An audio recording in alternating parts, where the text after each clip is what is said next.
Մինչ ԱՄՆ-ի ու Իրանի դիվանագետները շարունակում են բանակցությունները, մոտենալով մարտի վերջի վերջնաժամկետին, աննկատելիորեն ընթանում է լայնածավալ համակարգչային պատերազմ։ Դա համաձայն The Intercept համացանցային կայքի, որը հրապարակել էր Սնոուդենի հափշտակած ԱՄՆ-ի կառավարության գաղտնի փաստաթղթերը։ Այս կայքը մանրամասներ է հրապարակել ԱՄՆ-ի ազգային անվտանգության գործակալության 2 տարի առաջ գրված զեկույցից։ Ըստ զեկույցի, Իրանը շատ բան է սովորել Stuxnet վարակից, որը 2012 թվականին ներդրվել էր իր միջուկային ծրագրում ընդգրկված համակարգիչներում, ենթադրաբար ԱՄՆ-ի ու Իսրայելի հատուկ ծառայությունների կողմից։ Ի տարբերություն թանկ, հակասական ու մեծ մահացություն պատճառող այլ զենքերի, սա շատ ավելի էժան ու նպատակային միջոց է։ Այդ կարծիքին է Լոնդոնի City համալսարանի պատերազմավարության մասնագետ Դեյվիդ Սթալփսը։ Իրանն այժմ արդեն գիտակցում է, որ հզոր զենք ունի ձեռքի տակ, եւ եթե նրանք իրենց սուղ միջոցները ներդնեն այդ գործում, ապա կարող են շարունակաբար ստանալ արդյունքներ շատ ավելի քիչ միջոցներ վատնելով։ Համակարգչային գրոհի տիպային ձևը հետևյալ տեսքն ունի։ Գրոհի ենթարկված կայքը ծանրաբեռնված է գրոհող հարցումներից։ Երբ այն եզերքներում վառվռուն տեսք է ստանում,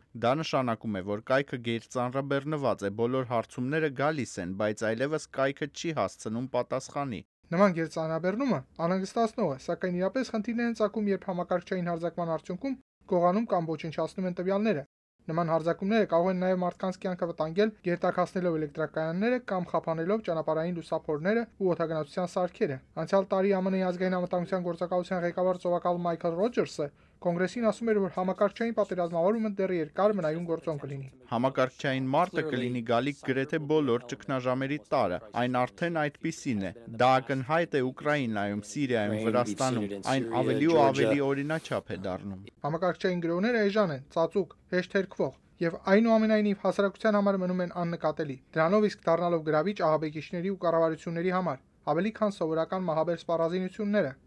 Տիգրան Մարտիրոսյան, Ամերիկայի ձայն, Վաշինգտոն։